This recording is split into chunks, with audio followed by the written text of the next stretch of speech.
La première réaction, c'est la difficulté dans laquelle se trouve le politique, parce qu'on le voit sur un tout petit exemple. Mais on peut penser que ça se passe, y compris pour des très grandes choses, quoi, pour des grandes infrastructures ou pour des grands équipements. Et ce qui est très surprenant, c'est comme si cet enchaînement allait faire qu'on ne peut pas revenir en arrière. Vous voyez, c'est quelqu'un qui décide, quelqu'un qui attribue une subvention, on ne peut pas la refuser, un terrain qui est acquis, on ne peut pas ne pas construire, et ainsi de suite. Et on est parti dans une opération où jamais personne n'ose dire « attention, la décision n'a pas été bonne, nous pouvons revenir en arrière ». Et c'est toujours l'argument de j'ai eu l'autorisation, j'ai eu l'argent, je ne peux pas revenir en arrière, je ne peux pas décevoir. C'est très souvent comme ça des exemples auxquels je suis confronté.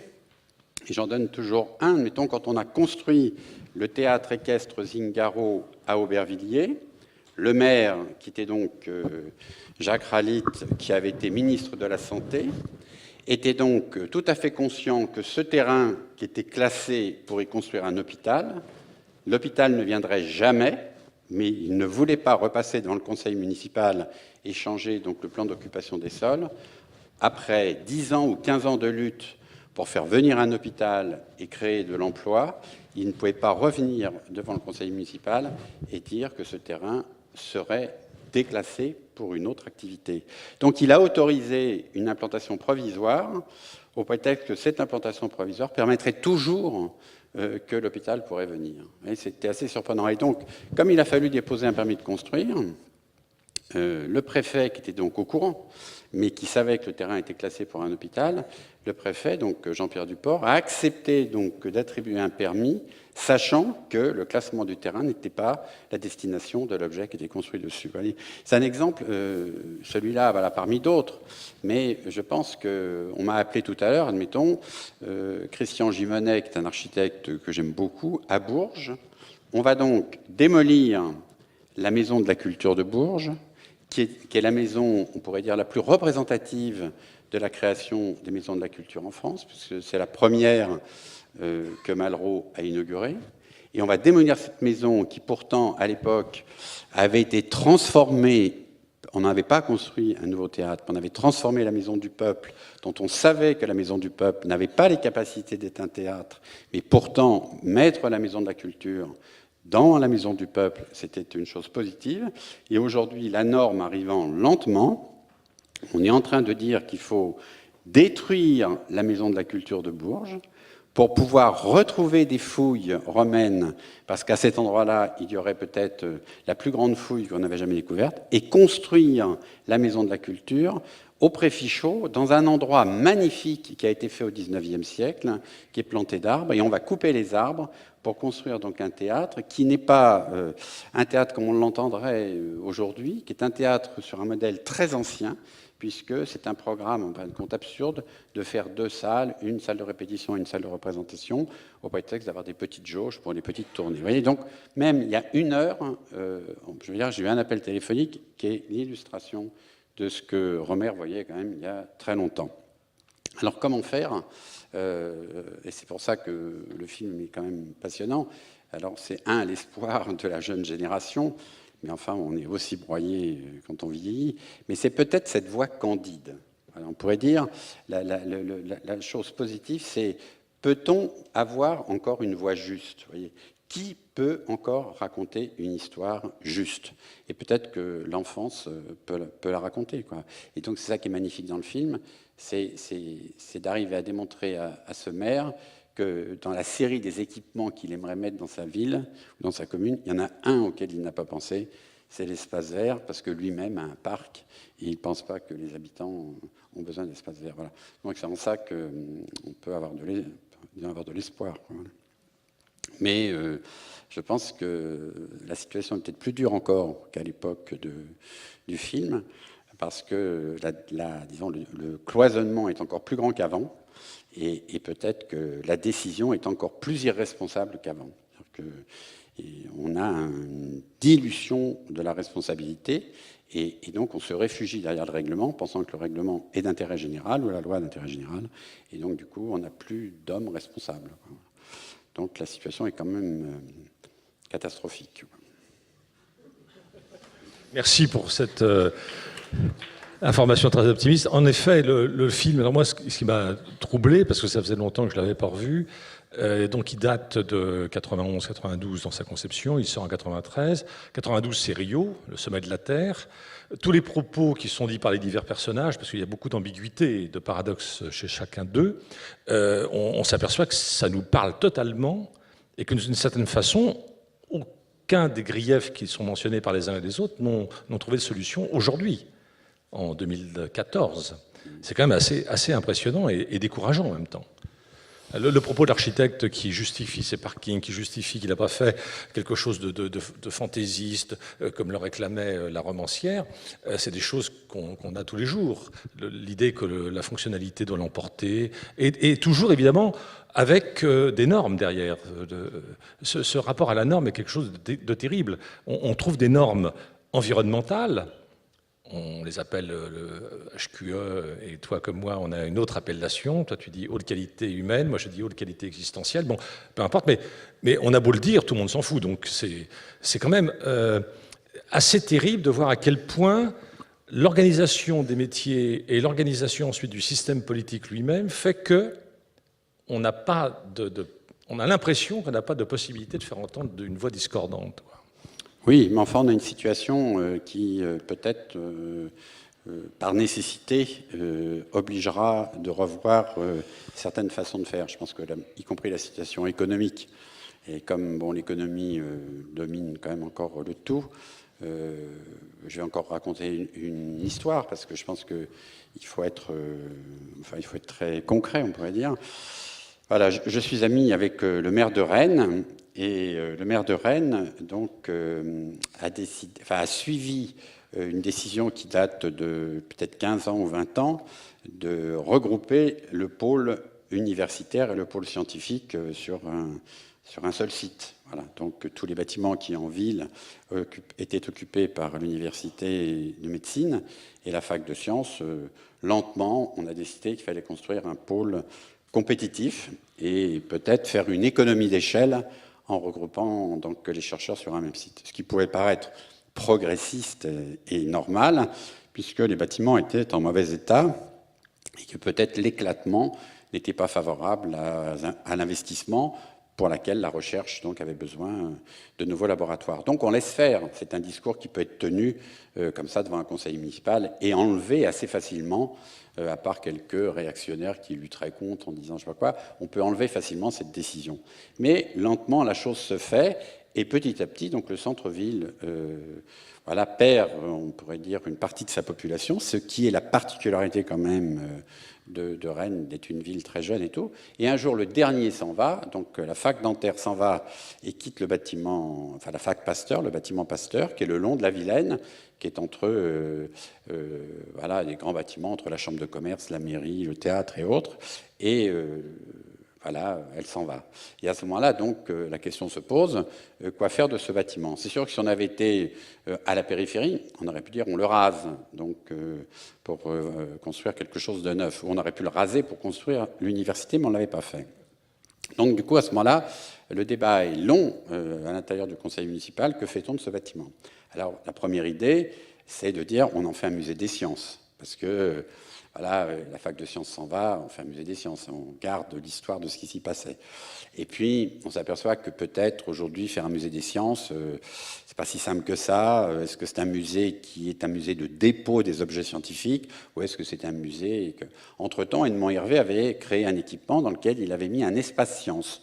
Les champs libres, qui est un équipement qui regroupe la bibliothèque, un peu comme ici, un peu pour faire de la transversalité. On a un espace sciences, donc on décide qu'il ne faut pas faire un musée des sciences.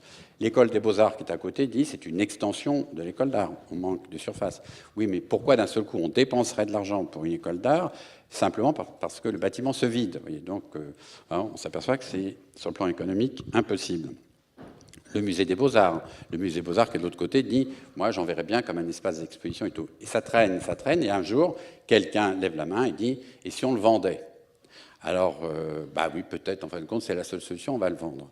Donc on le vend. Que peut-on faire d'un bâtiment du XVIIIe siècle, historique, en plein centre de Rennes? Que peut-on faire d'autre qu'un hôtel? Donc du coup, bien sûr, les chaînes hôtelières se mettent en lice pour répondre à l'appel d'offres. Et puis il y en a une qui négocie mieux que les autres, qui est une chaîne américaine, et qui en fin de compte mène ce qu'on appelle son étude de faisabilité, et est à 2 doigts donc de la présenter pour que la ville cède le bâtiment. Et le jour de la négociation, le président directeur général de cette chaîne dit au maire, écoutez, monsieur le maire, voilà, ça y est, c'est formidable, on peut le faire, dans 3 ans, on aura un 3 étoiles luxe en centre-ville, mais le bâtiment a une valeur nulle. C'est-à-dire que si je mets la valeur immobilière du bâtiment, je mets en déséquilibre donc mon projet, donc il me le faut pour un euro symbolique, quoi. Mais en même temps, d'après ce que m'ont dit mes services, ce bâtiment est pollué et il faudrait donc me le livrer dépollué. C'est-à-dire que je le veux sans plomb, sans amiante, en ayant toutes les garanties. Donc en gros, non seulement vous allez me le donner, mais vous allez dépenser 2 millions pour le dépolluer.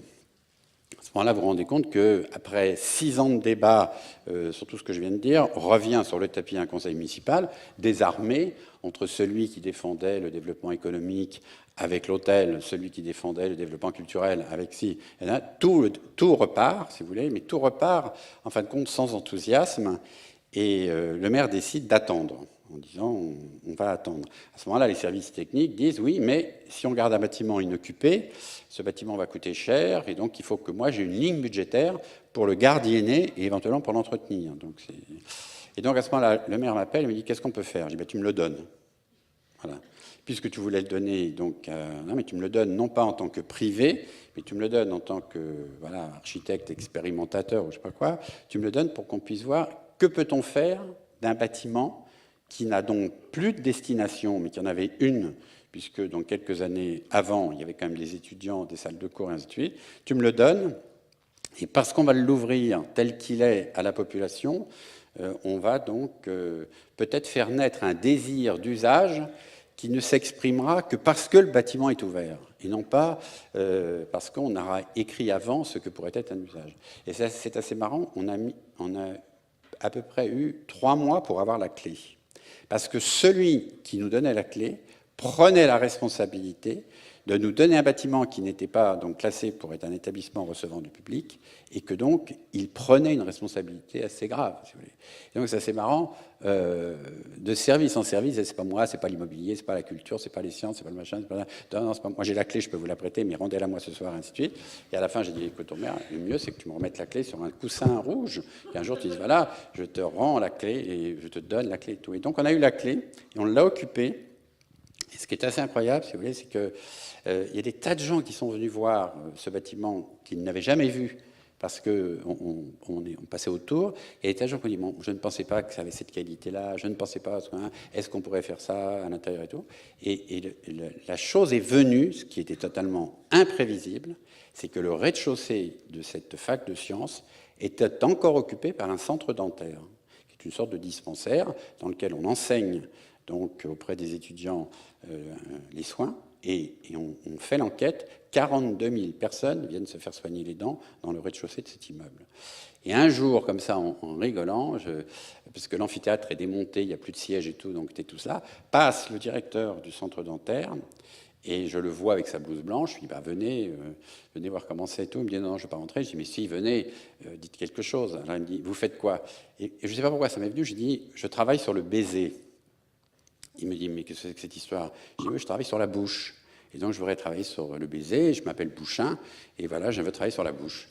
Et alors, lui, il me dit, moi, je m'appelle Vulcain. Alors, je dis, bah, on peut peut-être travailler ensemble. Alors, je dis, bah, racontez-nous ce que c'est que la bouche. Alors, il commence à dire la bouche et la cavité buccale, machin. Il utilise que les termes techniques. Puis, au bout d'un certain temps, il voit que ça ne mord pas dans le public qui était là, parce qu'il y avait une population, ses étudiants, blues et tout. Et il dit, la bouche, c'est le carrefour de la vie. Et à ce moment-là, je lui dis, bah, on s'arrête là. Le bâtiment sera le carrefour de la vie. Alors je dis, mais pourquoi le carrefour de la vie? Il dit, bah, parce que voilà, quand on naît, le premier geste que l'on fait, c'est de chercher le sein de sa mère et ainsi de suite. Et la succion, je dis, attendez, alors on suce. Ça veut dire qu'on tête, ça veut dire qu'on peut... Donc le baiser, j'étais pas très loin quand même. À un moment donné, il dit, oui, bon, enfin Patrick, vous savez, voilà, moi j'en suis pas encore là et tout. Et puis petit à petit, il dit, je serai votre allié. Et du coup, c'est assez marrant. Lui-même se rend compte qu'il va devoir partir dans 3 ans pour mettre son centre dentaire à côté de la fac. Il se rend compte qu'il ne peut pas laisser cet endroit, qui est un endroit populaire pour soigner les gens, sans penser à son avenir. Et c'est peut-être avec lui, justement, qu'on va retrouver lentement l'activité de tout le bâtiment, dont moi je voudrais en faire un grand programme sur la bouche, mais ça ne me serait pas venu avant. On pourrait dire de l'éloquence au chant, en passant par la nutrition, par l'amour, et ainsi de suite, et ainsi de suite. Et il me dit, juste pour finir à la fin, Patrick, dans 3 ans, je pars à la retraite, donc de toute façon, je ne verrai pas le nouveau. Alors je dis, à ce moment-là, Jean-Marie, restez ici. C'est formidable, installez-vous. Elle me dit, j'ai une idée. Je dis, mais laquelle? Et il me dit, écoutez, j'ai déposé un brevet et j'aimerais le développer à cet endroit. J'ai quoi? Il dit, j'ai pas trop envie de le dire. J'ai dit, dites-le quand même, là, il y a plein de jeunes, dites-le ce que c'est le brevet. Il dit, j'ai inventé la tétine détartreuse. Alors, il me dit, qu'est-ce que c'est que la tétine détartreuse? Et donc, à ce moment-là, il a commencé à raconter une histoire magnifique, parce que vous savez que pour se faire détartrer les dents, on les détartre avec donc, des ultrasons, mais que quand on est handicapé, on produit énormément de salive, énormément de dépôts, ce qui fait qu'en général, c'est très dur de détartrer un handicapé. Donc on l'endort, c'est-à-dire qu'on lui donne des sédatifs. Il a donc inventé que suçant une tétine, on peut, donc du coup on est revenu à la succion, on peut par une impulsion de l'ultrason détartrer les dents, et pourquoi pas donc étendre ce brevet à autre chose. Et donc lentement, le bâtiment se remplit comme ça d'anecdotes, d'histoires, d'envie, et on pourrait dire que quand l'instituteur dit, et c'est là où c'est juste, quand une ferme fermera, peut-être qu'une ferme peut devenir l'extension de la bibliothèque, et peut-être qu'une ferme, d'ailleurs, peut devenir des logements sociaux, et peut-être qu'une ferme peut devenir une école, puisque la République, quand elle a construit des bâtiments dans les villages, peut-être que demain, ce sera peut-être mieux sur le plan écologique, et y compris d'ailleurs pour former des jeunes à l'écologie, d'enseigner dans une ferme. Donc, vous voyez, le film est chargé quand même de beaucoup de choses, quoi. C'est là où on voit que Rohmer est peut-être un des cinéastes les plus, je pense que les plus simplement ouverts sur l'architecture ou la vie, quoi, je pense y compris sur les villes nouvelles, hein, sur la campagne. Donc c'est un très beau film quand même si on peut penser qu'il est un peu, par Jean-Marie Bagné, voilà, on peut penser qu'il est un peu ridicule, mais c'est pas inintéressant. Parce que moi, à l'époque, je faisais de la politique, on pourrait dire, parce que j'étais l'assistant de Jacques Lang en 92, 93. On voyait la Bérésina arriver, donc on savait très bien que la gauche perdrait.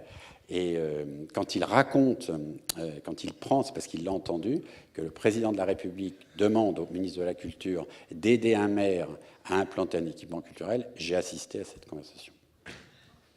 Je vais dire 2-3 mots sur Éric Rohmer. Donc, comme vous le savez, il est né en 1920 et il meurt en 2010, à 90 ans. Il est d'abord, il fait des études de lettres, il est à Henri IV, en Cagnan-Hippocagne. Là, il est avec Jean-Louis Bory, avec Maurice Clavel. Vous voyez, c'est pour vous donner un peu des repères générationnels. Et puis, il s'intéresse tout de suite, très très tôt, au cinéma. Il anime du reste un ciné-club rue d'Anton, à Paris, pendant plusieurs années, où il va croiser des jeunes cinéphiles, un peu plus jeunes que lui, dont l'un s'appelle Jean-Luc Godard, avec qui il va être très très lié, bien sûr. Et puis, il écrit dans une revue, la Revue du cinéma, qui s'appelle comme ça, en 1948, son premier article, où il donne cette définition du cinéma en disant les arts de l'espace. Donc on a déjà cette préoccupation chez lui, spatiale, si vous voulez, d'appréhension de la spatialité par le jeu de l'image en mouvement. Et puis, cette revue capote, lui, il en crée une, la Gazette du cinéma, qui n'aura que 5 numéros. À ce moment-là, les Cahiers du cinéma ont été créés en 1951. Il y entre, il rencontre là tous ses amis, Rivette, Chabrol, Truffaut, enfin tous ceux que François Giroud appellera plus tard la Nouvelle Vague. Et là, lui, à nouveau, il réfléchit beaucoup à la spatialisation et il fait pas mal de courts-métrages. Il devient rédacteur en chef de la revue Les Quais du cinéma. de 57 à 63, où là il sera remplacé par Jacques Rivette. Mais avant, il y a 2 épisodes que je voulais relater. En 48, il publie un roman sous un pseudonyme, qui est Maurice Cordier, qui est un roman qui s'appelle Élisabeth, qui a été réédité chez Gallimard récemment, sous le titre de La Maison d'Élisabeth. C'est un insuccès total, donc il rêvait d'être romancier, il dit, bon ben, j'y arrive pas, je vais faire autre chose, je vais faire du cinéma.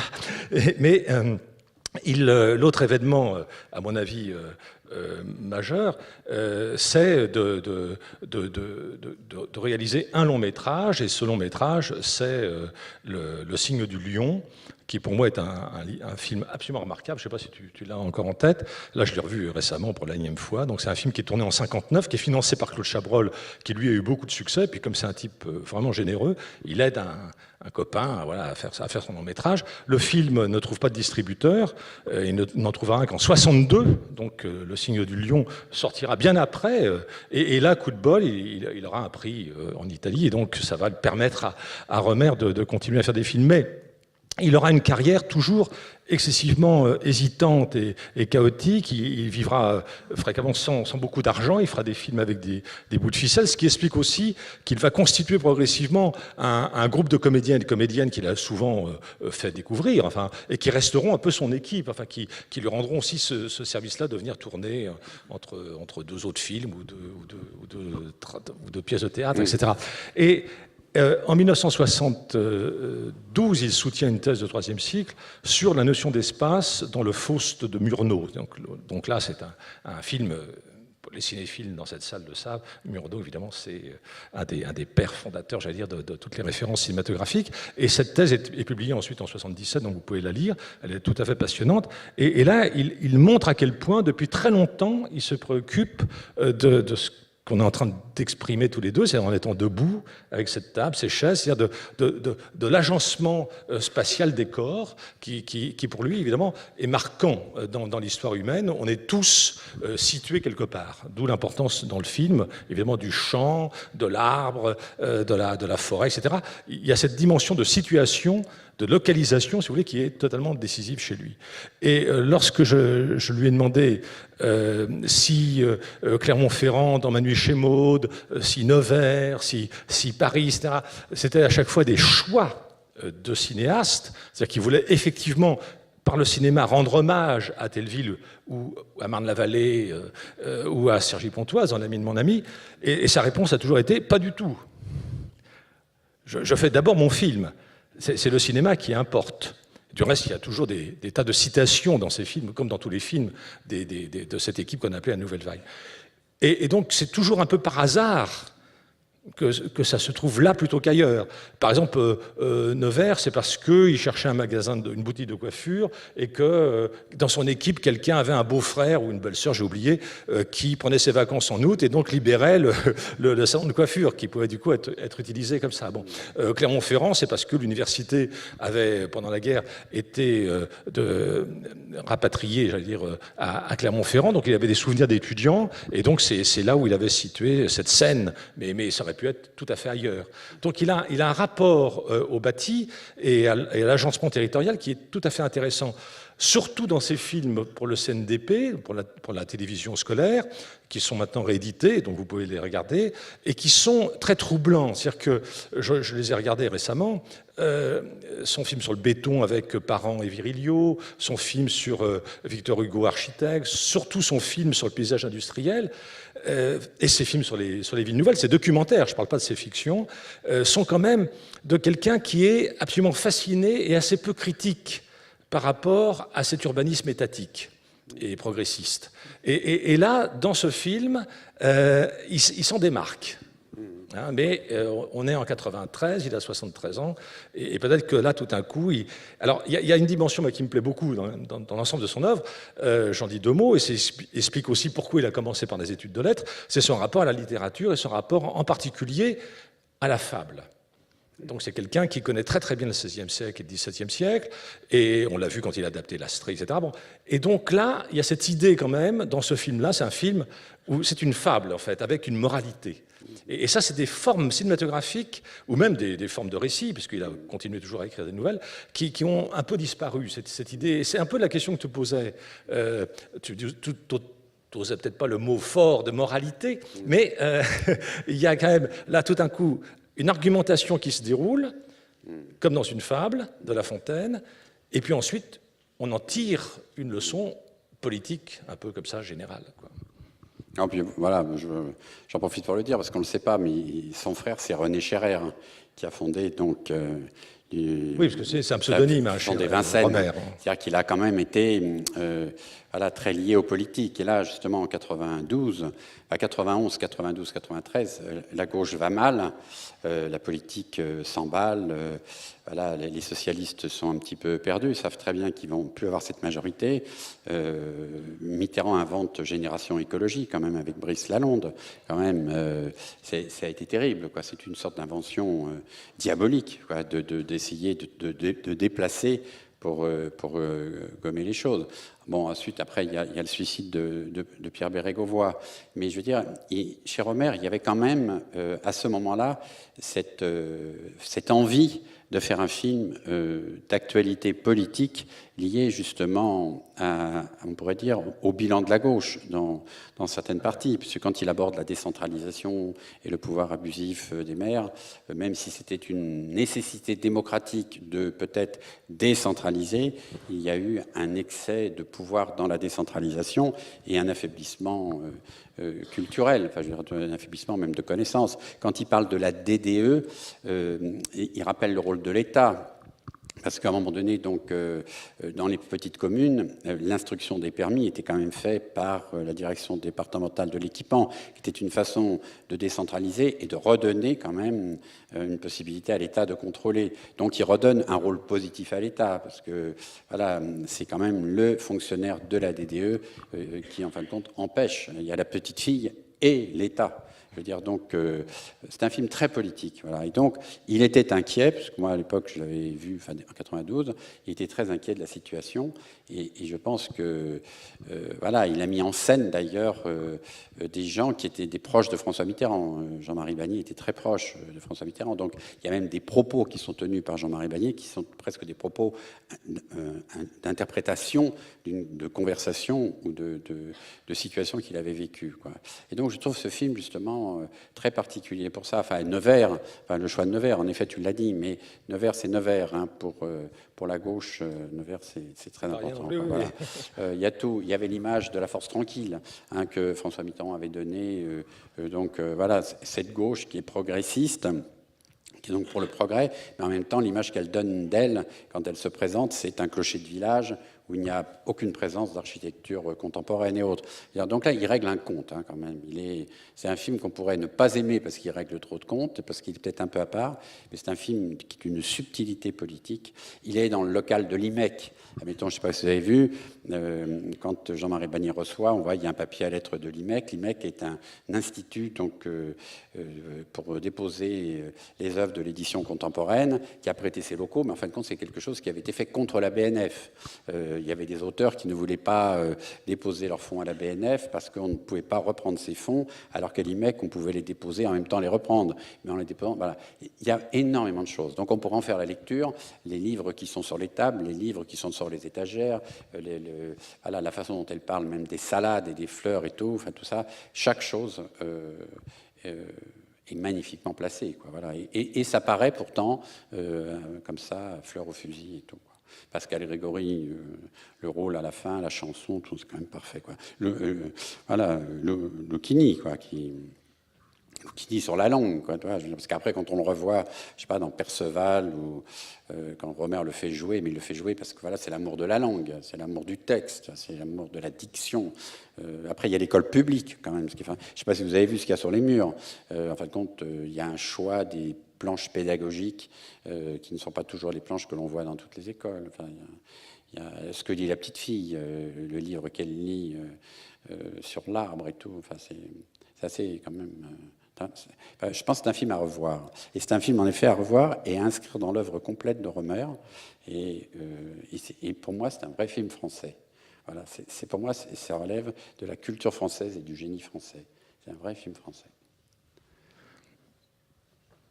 La parole est à celle ou celui qui veut la prendre. Il y a un micro qui souhaite...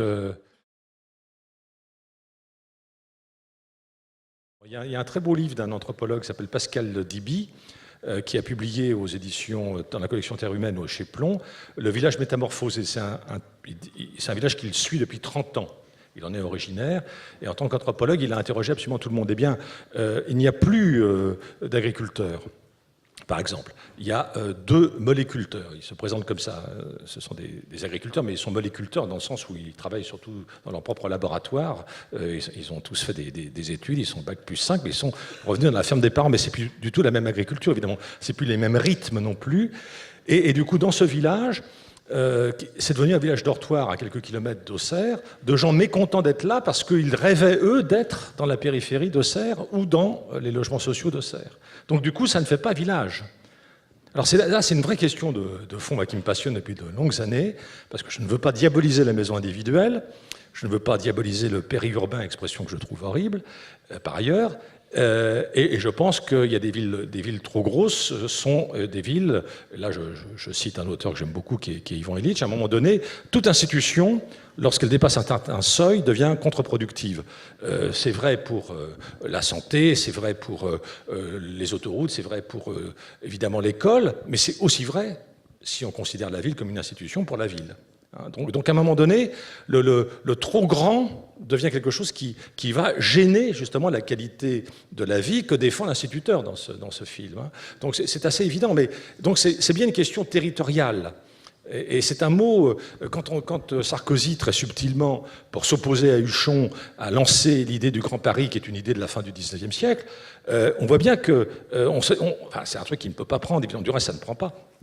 On voit bien que c'est quelque chose qui est d'une autre époque, c'est-à-dire que les exigences de notre temps nous entraîneraient plutôt à réfléchir sur de nouvelles territorialités du politique et de nouvelles territorialités de nos usages quotidiens. Et cette territorialité-là, elle naît sous la plume de gens comme Alberto Maniaghi, par exemple, que tu connais bien sûr, bon, qui est un de mes amis, qui a créé la Société territorialiste en Italie en 2010. Alberto Maniaghi, il est l'auteur du projet local. Lui, il veut fabriquer, concevoir des biorégions. C'est-à-dire qu'il reprend la notion de Patrick Guedes. Bon, c'est tout à fait intéressant. C'est-à-dire qu'il y a toute une histoire de l'urbanisme. Je ne sais pas ce que tu en penses, Patrick. J'en suis là maintenant dans mes réflexions. Je suis en train d'expliquer que l'urbanisme est le moment occidental de l'urbanisation planétaire. C'est-à-dire que c'est un moment, aujourd'hui on est dans autre chose avec la Chine, avec l'Inde, le Brésil, on est dans tout à fait dans autre chose. Et donc on est en train de rompre avec cet urbanisme productiviste. Et donc il nous faut penser la territorialisation de notre séjour sur Terre, parce que finalement, il faut en revenir à la philosophie, c'est-à-dire qu'est-ce que c'est qu'habiter le monde? Eh bien, si on veut habiter le monde, forcément, on doit rompre avec un certain nombre de représentations mentales très très puissantes aujourd'hui, par exemple, celles qui considèrent que l'infrastructure est déterminante. Et là, l'instituteur est très bien quand il dit il y a trop d'autoroutes, il y a des gares, il y a des parkings. Bon, il voit bien que cette logique infrastructurelle va à l'encontre de la création de la demeure. Enfin, moi, j'en suis totalement persuadé, quoi. Et donc, alors là, on a un énorme travail, parce qu'il faut abandonner toute une série de schémas comme ça. Regardez le Grand Paris Express, par exemple. Le Grand Paris Express est extraordinaire. C'est le lobby du ferré qui a gagné. On aurait pu tout à fait imaginer autre chose, d'autres modes de circulation. 95% de la vie d'une automobile, c'est d'être immobile. Donc on peut considérer qu'elles sont, pour la plupart d'entre elles, totalement inutiles. Donc il faut inventer des copartages, des covoiturages, des tas de choses comme ça, et les expérimenter. Non, on reste toujours dans une logique à l'ancienne, celle des clusters, donc Saclay, Marne-la-Vallée. Enfin, on a tout faux à ce niveau-là. Enfin, nos décideurs ont tout faux. Mais pour ça, il faudrait que quelque chose qui n'apparaît pas dans le film, c'est-à-dire qu'il y ait une pensée habitante qui se manifeste réellement.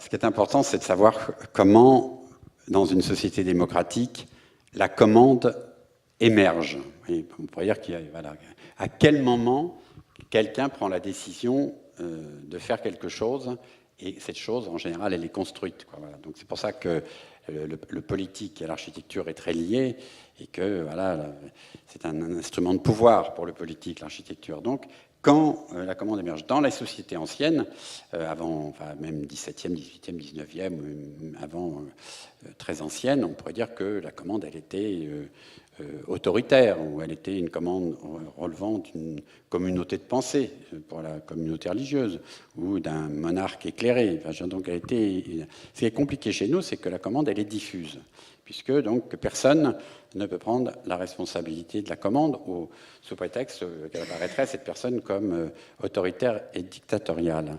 Donc elle se réfugie, cette personne, par le plus, à mon avis, le plus dangereux, c'est de faire croire que, quand la petite fille, d'ailleurs, le dit, ça ne sert à rien, parce que je parlerai, mais parler, ça n'aura pas les moyens d'agir. C'est-à-dire parler ne suffira pas. Donc la participation par la réunion qui fait qu'on se réunit ce soir et je vous demande votre avis, et après avoir donné le micro à quelques-uns, je crois avoir entendu, c'est faux. Donc celle-là n'est pas bonne. Alors après, on peut dire que c'est pour ça que les grandes infrastructures marchent, parce que la technique est dominante. Voilà, on peut tout de suite justifier que pour des raisons de sécurité, de rapidité, d'efficacité, de compétitivité et autres, c'est la technique qui domine. C'est pour ça que donc, les infrastructures ont moins de problèmes que les architectes, éventuellement, pour programmer leurs infrastructures, et y compris dépenser de l'argent public pour des choses qui, des fois, ne servent à rien, et même que l'on doit démolir 30 ans après. Alors c'est sûr que pour l'architecture, c'est plus compliqué, et on a donc inventé une sorte de tiers apparemment vertueux, qui est entre celui qui demande et celui qui commande, quelqu'un qui entend les deux et qui écrit le programme. Voilà, donc c'est le programmiste. Et donc, on s'est réfugié derrière ça. On dit, puisque c'est dans le programme, puisque le programmiste a entendu toutes les demandes et que le commanditaire a validé toutes ces demandes dans le programme devient comme le règlement, c'est ça et rien d'autre. Et donc, le programme, il est l'objet de toutes les contradictions et éventuellement même, il est l'objet de toutes les aigreurs. Il est plus que des contradictions, parce que la contradiction pourrait éventuellement mettre le moteur en route. Et c'est l'expression de toutes les aigreurs. C'est celui qui a réclamé en sachant que lui, il veut la porte à rez-de-chaussée parce que quand il livre, c'est mieux, et que ce soit sur le trottoir et machin, et par contre, il veut une salle de grande hauteur et une prise comme ça, et ainsi de suite. Donc le programme, il est un objet qui est contre-architectural, et le programme devient contractuel, puisque personne ne veut commander l'architecture sans passer par la voie du concours, puisque pour que ce soit équilibré, démocratique et autres, on lance un concours dont le programme est l'élément principal du concours, et on choisit donc à l'aveugle celui qui va donc construire, puisqu'on choisit son dessin et non pas la personne qui va construire. Et donc, on choisit tout faux, quoi, parce que, voilà, on choisit... Et donc, l'architecte, là, on est bien à l'expression.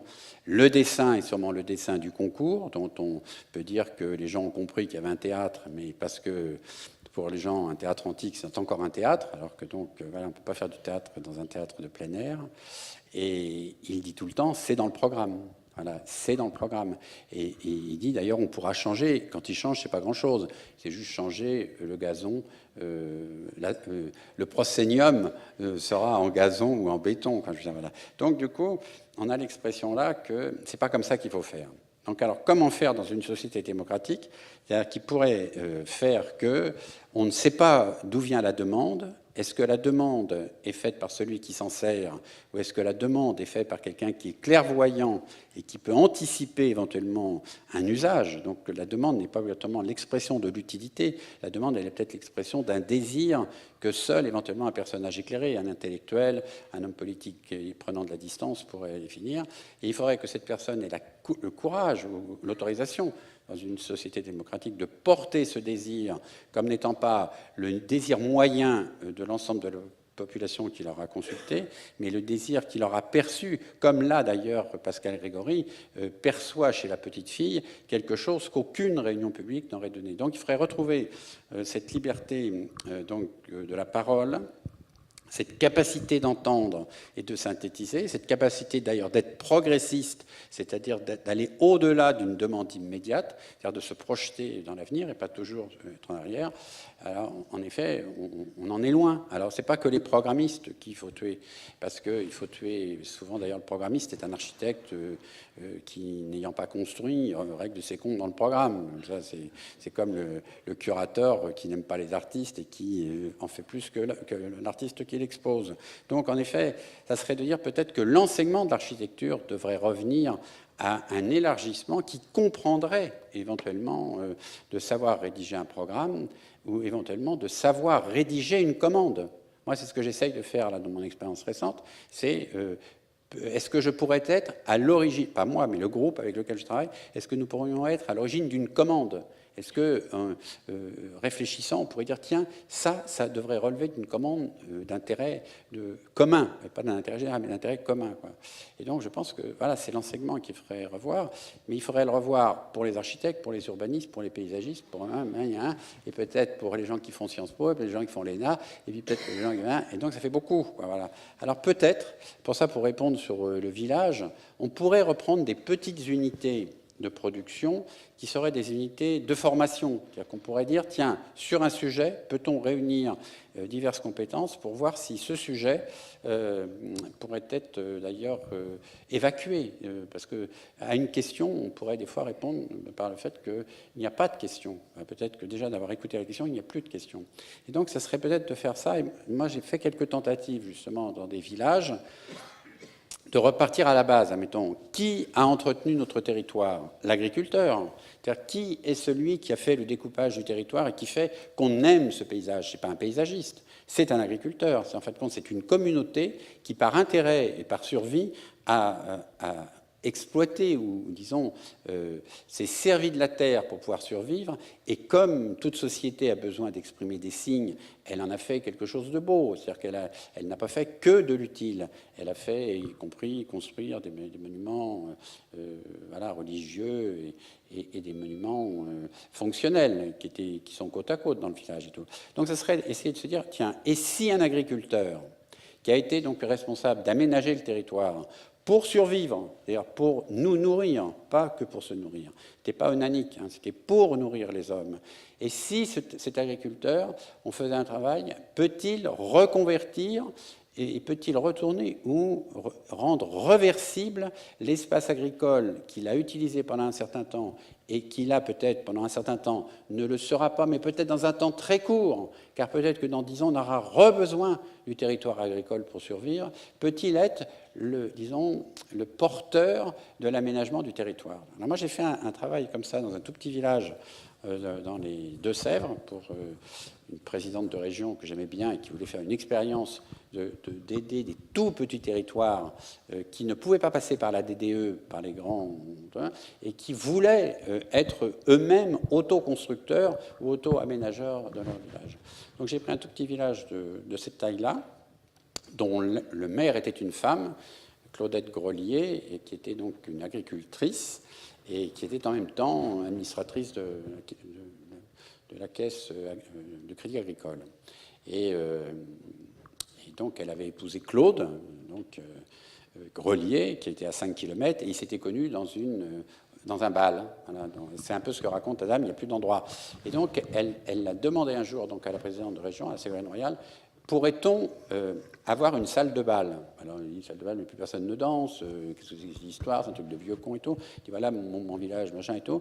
Moi, je pourrais être autoconstructeur de cette salle de bal, parce que je pourrais éventuellement prendre un bâtiment agricole pour en faire une salle de bal, et ainsi de suite. Et moi, j'ai accompagné cette agricultrice pendant 3 ans pour qu'elle refasse un nouveau découpage, on pourrait dire, de son territoire de village, comme un agriculteur le ferait pour un découpage parcellaire pour mettre en jachère des terrains, et ainsi de suite. Et je me suis appuyé sur elle, en faisant d'ailleurs, y compris des lectures publiques dans son village, en mettant côte à côte le code civil et le code forestier et rural, vous voyez, pour voir pourquoi le code civil est issu du code forestier, ou tout au moins pourquoi le code civil est très pénétré par l'agriculture, puisqu'il a été rédigé à un moment où la France était très agricole, et quand Napoléon décide la rédaction de ce code, il y a introduit, comme c'est dit dans le préambule, les us et coutumes et les pratiques telles qu'elles étaient avant, donc religieuses et autres, et aristocratiques, sont non pas annulées, mais ramassées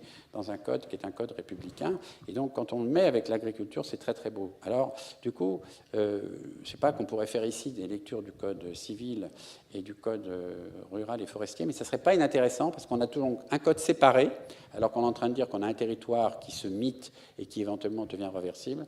Mais voilà, je pense qu'on pourrait faire un jour une lecture de 2 articles, mettons, sur la propriété et sur la croissance, par exemple. Voilà. Et elle m'a appris ça. Et donc, elle m'a même appris un truc que je ne connaissais pas, que quand le Crédit Agricole a été créé, il y avait donc un crédit que la caisse donc, mutualiste donnait aux jeunes agriculteurs, qui était donc un crédit pour se marier, parce que comme il n'y avait pas d'argent, il fallait qu'il y ait un peu d'argent pour pouvoir acheter la robe, éventuellement faire le repas et tout. Donc il y avait un crédit, une allocation qui était donnée au Crédit Agricole pour l'installation par la constitution de l'unité familiale. Et donc c'est elle qui me l'a appris. Et du coup, après j'avais pensé qu'on pourrait faire comme ça des transferts. Y a-t-il, admettons, un crédit pour un jeune couple ou un jeune seul s'installant? Est-ce qu'il y a un crédit urbain? Est-ce qu'il y a un crédit agricole? Est-ce qu'il y a un crédit urbain et tout? Et je pense que c'est pas inintéressant, peut-être, et c'est pas pour vraiment répondre à ta question, mais ça serait bien qu'on regarde la campagne comme peut-être en avance sur la ville. Voilà. Et non pas comme en retard sur la ville. Et peut-être que c'est elle qui devrait réinterroger mieux les DDE. Et je pense que dans le Grand Paris, moi j'avais démontré, parce qu'il y a genre, je sais pas, 3600 communes sur le Grand Paris, et sur les 3600 communes, il y en a quand même genre 2400 qui sont rurales, qui sont toutes celles qui sont à la périphérie de toutes petites communes. Donc le Grand Paris, on pourrait dire, il est rural, il est presque agricole. Et donc ça aurait pu être peut-être ces 2400 maires qui auraient fait, disons, qui auraient dû animer le Grand Paris. Voilà. Et donc, enfin, c'est pas pour regarder la parole longtemps là, mais sur le programme, hein, donc Nicolas, je pense que ça mériterait un vaste sujet, mais ça serait même intéressant un jour de le décortiquer, parce que moi, je me rappelle quand on a voulu changer l'école d'architecture de Nantes. Que moi, quand j'étais étudiant, était un modèle. C'était une architecture d'une grande nappe tridimensionnelle, sans hiérarchie, sans rien, où en fin de compte, tout était dans tout était transversal. À tout endroit, on pouvait communiquer verticalement par des petits escaliers. Quand on a décidé que cette école donc, ne marchait plus et qu'il fallait la remettre en centre-ville et la déménager, on a réinterrogé donc un programmiste pour écrire un programme. J'ai attendu qu'il ait fini d'écrire le programme et je lui ai dit à la fin, as-tu lu le programme qui avait été écrit pour la précédente école? Parce que si on quitte la précédente école, ça veut dire que ton programme est le contraire de l'autre programme. Donc, comme l'autre programme, c'était tout est ouvert, tout est transversal, tout est machin, ainsi de suite, c'est-à-dire que tiens, tout est hiérarchisé, tout est machin, et tout. Il dit non, pas du tout. Moi, au contraire, tout est transparent, fluide et tout. C'est la même école qu'on va faire. Donc, ça veut dire que le programme ne détermine pas la forme. Et donc, on a fait une vraie lecture de rapprocher 2 programmes à 30 ans de différence, sur pourtant une pédagogie qui n'avait pas beaucoup évolué pendant les 30 ans. Et donc, c'était, en fin de compte, très pervers, parce que ce programme, en fin de compte, il indiquait déjà la forme. Il indiquait presque déjà la parcelle, la forme et tout. Donc, ce n'est pas du tout un programme objectif. Donc, mais ça, c'est la commande démocratique. Hein. Et là, on envoie des petits bouts. Voilà. On voit...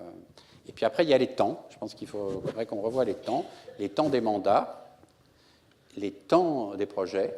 Voilà, parce qu'en général, le temps est plus long qu'un mandat, et donc, des fois, on fait ce que l'autre a décidé, parce qu'on ne veut pas revenir, parce que la population ne comprendrait pas.